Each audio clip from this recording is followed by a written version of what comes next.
About a few minutes after 9 o'clock tonight, Minneapolis police received a shooting call at this location.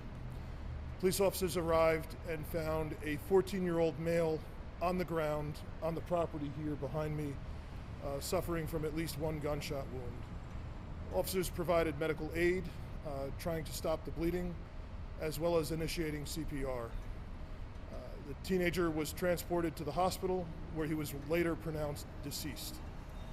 The preliminary information from this incident, it appears that there's a group of around a dozen teenage males that were in this area. They were lingering here on the corner on both sides of the street, and at some point there was an altercation where at least one person threw a punch, and then a couple of individuals were chased back across the street behind me. And at one point, one of them pulled out a gun, firing and striking our victim. We obviously have information and evidence that we're going through, and the investigation is in its initial stages. But this appears to be what is typical anywhere around the country, and that's teenage boys, getting into some kind of altercation. But the problem here is when teenagers have guns. And so instead of settling a fight with fists and that kind of thing, this has now turned deadly, taking away a life of a teenager and changing others forever.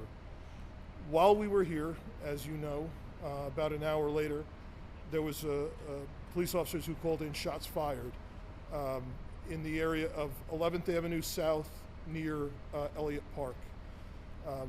Police officers found a victim who is a 29-year-old male with a non-life-threatening gunshot wound. Police officers followed an individual and then took him into custody, who we believe is the shooter for that shooting.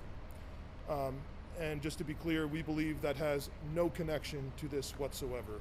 That incident appears to be an altercation between adults known to each other that was then resulted in a shooting. So there's an arrest over there that is non-life threatening, and that is not related to this incident here. And so I'll do my best to address questions you have. Any connections here to what happened last week at all? We have no reason to suspect this is connected to anything last week. No.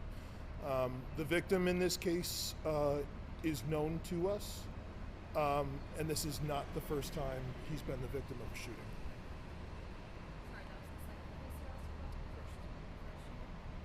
the second This right here, this victim was known to police, and it's not the first time he was a victim of a shooting. Where did the person who shot him take the gun? I'm sorry? Where did the gun come from? We don't know. Given the number, you mentioned a lot of, teens here. How do you now approach that to try and figure out who is involved and who did it? How tough of a task? What does that look like? Yeah, we have evidence, obviously, and our investigators are speaking to people, and I'm confident that we will be able to close this case. Chief, can you clarify what you mean when you say that this person was known to you before? The victim. Right. Yeah. So he was. This is not the first time he was the victim of a shooting, and at least one time recently he was a suspect for us in a different crime. Is that tough? I'm sorry? Is that tough for you to then now see this? Yeah, this is, every incident that we have is tragic. But of course, whenever there's children or young people involved, it's that much more difficult. They are all senseless, but this is, if you watch the video, this is behavior typical of teenage boys anywhere there are teenage boys. But the problem is, it's way too acceptable to have so many guns in circulation and so many teenagers and younger that have access to guns. this is the result of that. Did anyone else in the group have a weapon on them? I don't have information on that. There's one shooter, and only 2 or 3 rounds, we think. Any idea what the nature of the altercation No. was? What were they fighting about? Sam, go ahead. Can you comment on the recent string of violence and Can you say it again? I'm sorry. comment on the recent string of violence and the uptick in homicides in about the last week and a half? Yeah. So obviously last week we had a number of homicides that we believe are related. And so the one incident with 5 victims, that shooter's in custody. The other incidents that we have, I am confident we will make arrests very, very soon in all of them. Tonight, again, we had a separate incident from here. We believe we have the shooter in custody right now. And I'm confident we will be able to arrest the individual from tonight's incident. For anyone who might be concerned that there's been so many homicides in such a short period of time, what would you say to the public or maybe concerned parents? So,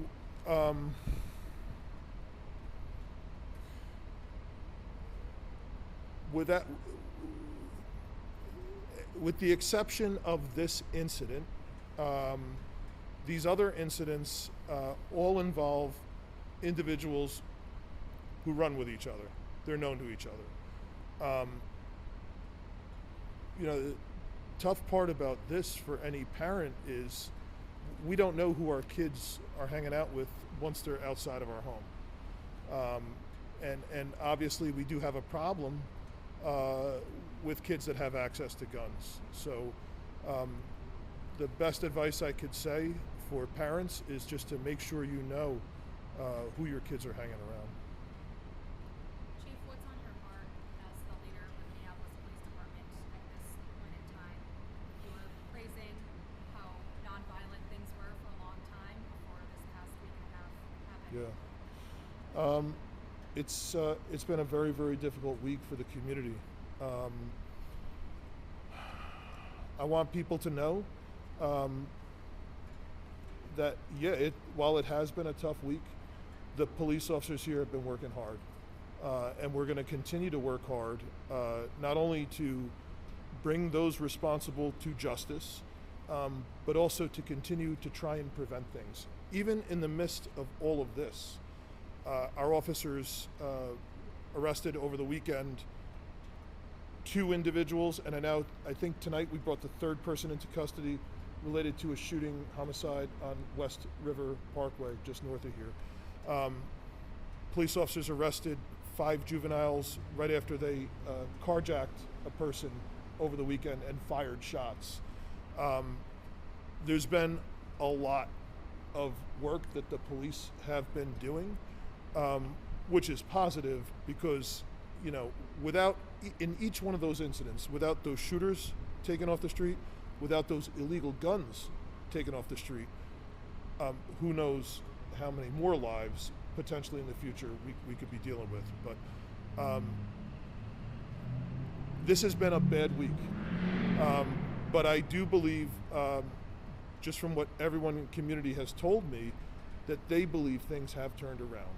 So we will get through this. We'll continue with the strategies that we have. We'll continue with working with all of law enforcement and all of community organizations. And long term, I do believe things will continue to improve. But this has been a very, very long and tragic week. All right, folks, thank you so much. Thank you.